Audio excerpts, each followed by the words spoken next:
Hi everyone, কেমন আছেন সবাই? আশা করি ভালো আছেন। তো আজকের ক্লাসে আমরা 7, 8 এবং 10 এই তিনটা অঙ্কের সমাধান করব, কারণ এই তিনটা হচ্ছে একই নিয়মের।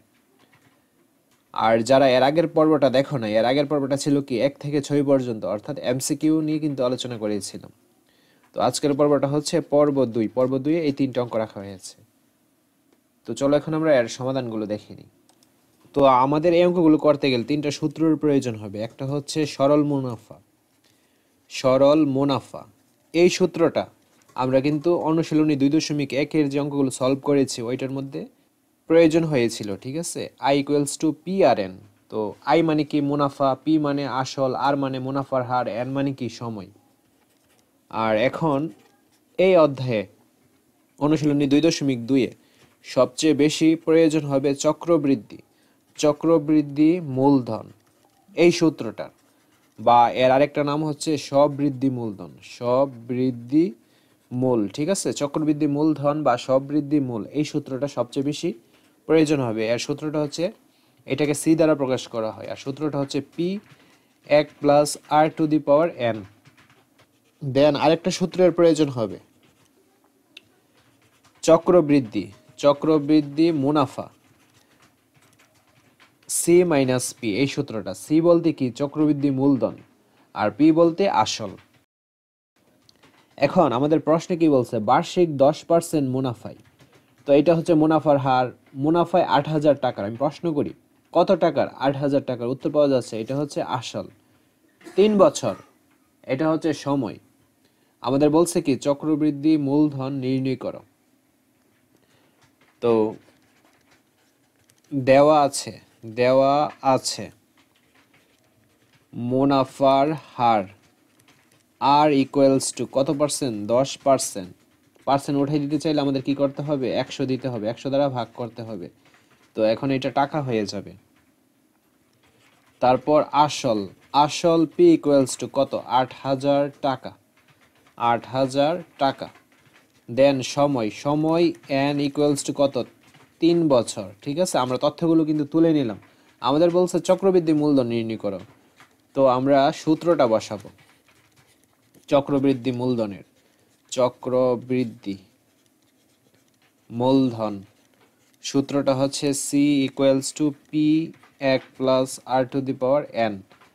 পি এর মান আমরা কত পেয়েছি? 8,000। 1 প্লাস আর এর মান কত পেয়েছি? 100/10। দেন এন এর মান পেয়েছি 3। 8,000 1 প্লাস, এখন তুমি একটা ক্যালকুলেটর নিবা, নিয়ে 10কে 100 দ্বারা ভাগ করবা, অ্যান্সারটা পাবা 0.1। উপরে হবে কি? 3।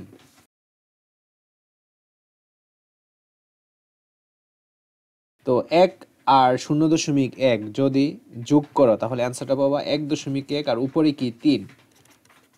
8,000। তুমি এখন একটা ক্যালকুলেটর নিয়ে 1.1 3বার গুণ করবা, অর্থাৎ এরকম লিখবে 1.1, 1.1, 1.1, এরকম 3বার গুণ করলে তুমি অ্যান্সারটা পাবা 1.331। অথবা ক্যালকুলেটর 1.1 দিয়ে উপরে এরকম একটা চিহ্ন থাকে, এর উপর 3 দিবা, দিলে এই অ্যান্সারটা পাবা, ঠিক আছে? তো এই দুইটা ক্যালকুলেশন করলে অ্যান্সারটা পাবা 1,0,6,4,8 টাকা। এটাই হচ্ছে আমাদের নির্ণয় চক্রবৃদ্ধি মূলধন। নির্ণয়ে চক্রবৃদ্ধি, নির্ণয় চক্রবৃদ্ধি মূলধন কত পেয়েছি? এই যে 10,648 টাকা। এটাই হচ্ছে উত্তর। তারপর 8 নম্বর অঙ্কটা দেখো, বার্ষিক শতকরা 10 টাকা। তার মানে এটা হচ্ছে মুনাফার হার, বার্ষিক শতকরা আছে। মুনাফায় 5,000 টাকার। এখন কত টাকার? 5,000 টাকার। এটা হচ্ছে আসল। 3 বছর এন। সরল মুনাফা ও চক্রবৃদ্ধি মুনাফার পার্থক্য কত হবে? আমাদের এই দুইটার পার্থক্য বের করতে হবে। তার আগে আমাদের অঙ্ক করার ক্ষেত্রে সরল মুনাফার মানটা বের করতে হবে, I equals to P R N এই সূত্র দ্বারা। চক্রবৃদ্ধি মুনাফা বের করতে হবে। চক্রবৃদ্ধি মুনাফা সমান আমরা কি জানি? C minus P. এখন আমাদের কাছে তো পি আসলের মান আছে, সি এর মান তো নাই। সি বলতে কাকে বোঝাচ্ছে? চক্রবৃদ্ধি মূলধনকে। তো এর আগে চক্রবৃদ্ধি মূলধনটাও বের করে নিতে হবে। আচ্ছা, অঙ্কটা করলে তোমাদের কাছে ইজি হবে। দেওয়া আছে মুনাফার হার আর ইকুয়ালস টু কত? 10 টাকা দিব না, আমরা কি দিব? পার্সেন্ট দিব। তো পার্সেন্ট উঠে দিতে চাইলে 100 দ্বারা ভাগ করতে হবে 10 টাকা। দেন আর কি পাইছি, এই যে এটা হচ্ছে আসল, আসলের একটা নাম মূলধন। তো দুইটাই রাইট, মূলধনও লিখতে পারো, আসলও লিখতে পারো। পি দ্বারা প্রকাশ করা হয় 5000 টাকা, 5000 টাকা। আর সময়, সময় n ইকুয়ালস টু 3 বছর। তো আমাদের সরল মুনাফা প্রথমে বের করতে হবে, আমরা সূত্র বসাই। আমরা জানি সরল মুনাফা, সরল মুনাফাকে কি দ্বারা প্রকাশ করা হয়? আই দ্বারা। I equals to P R N. P এর মান হচ্ছে 5000, আর এর মান হচ্ছে 100/10, আর এন এর মান হচ্ছে 3। দেন তুমি কাটাকাটি করতে পারো, অথবা কাটাকাটি যদি কারো প্রবলেম হয় 5000 10 3 গুণ করতে পারো, 100 দ্বারা ভাগ করতে পারো, অ্যান্সারটা তুমি পেয়ে যাবে 1500, 1500 টাকা। তবে প্রপার ওয়ে হচ্ছে কাটাকাটি করা। 10 দ্বারা 100কে কাটলাম, 10 পাওয়া গেল। 10 দ্বারা 5000কে কাটলাম, 500 পাওয়া গেল। 500 আর 3 গুণ দিবা, 1500 পাবো। এ হচ্ছে সরল মুনাফা। আবার চক্রবৃদ্ধি মূলধন, চক্র বৃদ্ধি মূলধন C equals to P 1 plus R to the power N. P এর মান, পি এর মান আমাদের কাছে কত আছে? পি বলতে আসল, এই যে আসল হচ্ছে 5000। আচ্ছা, তোমাদের প্রশ্ন থাকতে পারে চক্রবৃদ্ধি মূলধন কেন আমরা বের করতেছি? কারণ আমাদের প্রশ্নে বলছে সরল মুনাফা এবং এই যে সরল মুনাফা আর কি বলছে? সরল মুনাফা আর চক্রবৃদ্ধি মুনাফা বের করার জন্য। চক্রবৃদ্ধি মুনাফার সূত্র তো সি মাইনাস পি, সি এর মান তো আমাদের প্রয়োজন, এই কারণে আমাদের চক্রবৃদ্ধি মূলধনের এইটা করা দরকার পড়তেছে। ঠিক আছে, 1 প্লাস আর এর মান তো আমাদের কাছে আছে 100/10, এন এর মান আছে 3।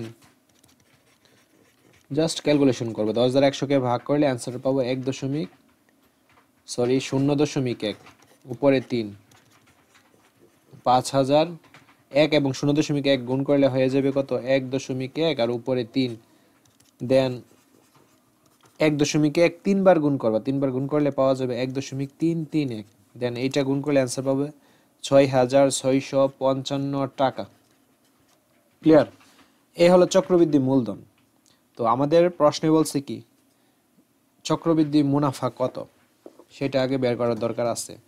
তো চক্রবৃদ্ধি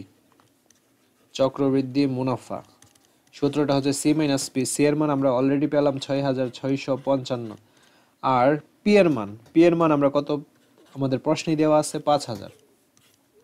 অবশ্যই টাকা লিখবা, তো বিয়োগ দিলে অ্যান্সারটা পাওয়া যাচ্ছে 1655 টাকা। এটা হচ্ছে চক্রবৃদ্ধি মুনাফা। তো আমাদের প্রশ্নটা আরেকবার দেখি, সরল মুনাফা ও চক্রবৃদ্ধি মুনাফার পার্থক্য কত? সরল মুনাফাও এখন আমাদের কাছে আছে, আর চক্রবৃদ্ধি মুনাফাটাও কিন্তু এখন আমাদের কাছে আছে।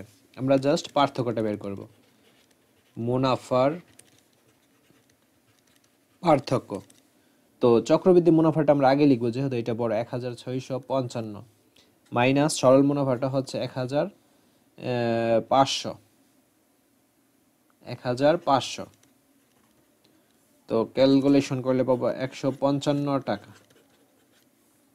এটাই হচ্ছে উত্তর, নির্ণয় মুনাফার পার্থক্য এত টাকা। তারপর 10 নম্বর অঙ্কটা দেখো, বার্ষিক শতকরা 8.50 টাকা। তো এইটা তো মুনাফার হার। চক্রবৃদ্ধি মুনাফাই 10,000 টাকার, কত টাকার? 10,000 টাকার, এটা আসল। 2 বছরে, এটা হচ্ছে বছর। চক্রবৃদ্ধি মূলধন ও চক্রবৃদ্ধি মুনাফা নির্ণয় করো। আমাদের দুইটা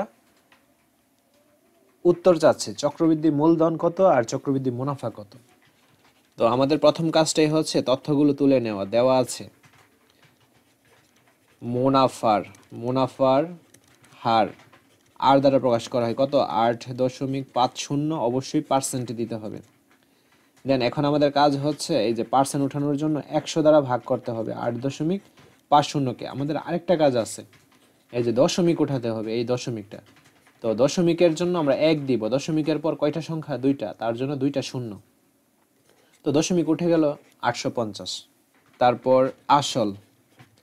আসল পি ইকুয়ালস টু, আসল আমরা কত পাচ্ছি? 10,000, 1 দিয়ে 4টা শূন্য, আসল এত টাকা।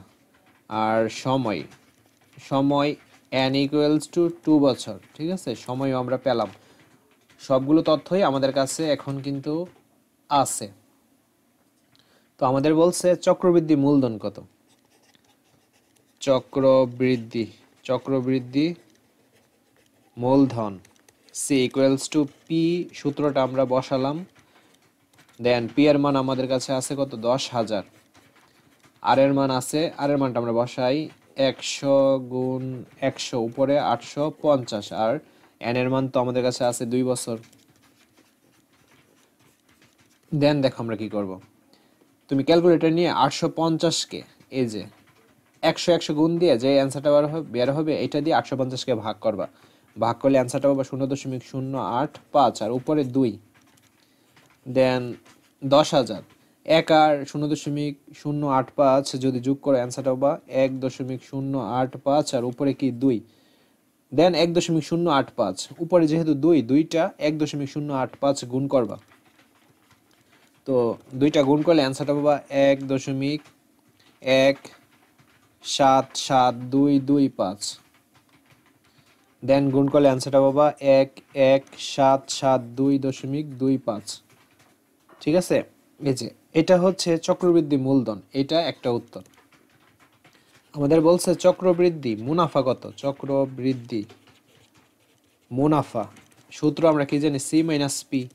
সি এর মান অলরেডি আমরা এটা পেয়েছি 11772.25, মাইনাস পি এর মান তো আমাদের প্রশ্নে দেওয়া আছে কত, 10,000 টাকা।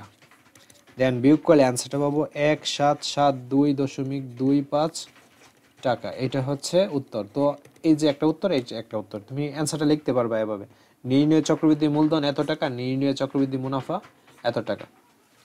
তো আজকের ক্লাসটি এ পর্যন্তই। ধন্যবাদ সবাইকে।